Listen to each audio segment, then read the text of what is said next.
पाणी कधी भरलं आजी पाणी? किती वाजता आलंय बघा. मी कामावर गेलतो, बसतीच कामाला जातो लोटायला. होय होय.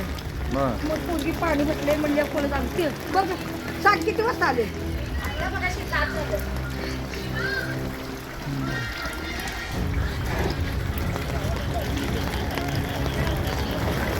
ते पलीकड कधी बघायचं बघितलंय.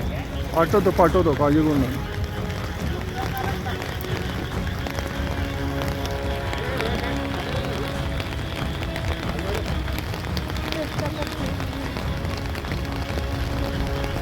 काय वाटते तुम्हाला? काय वाटते आता काय करायचं? काय करायचं? सोय करावी आम्ही म्हणतो.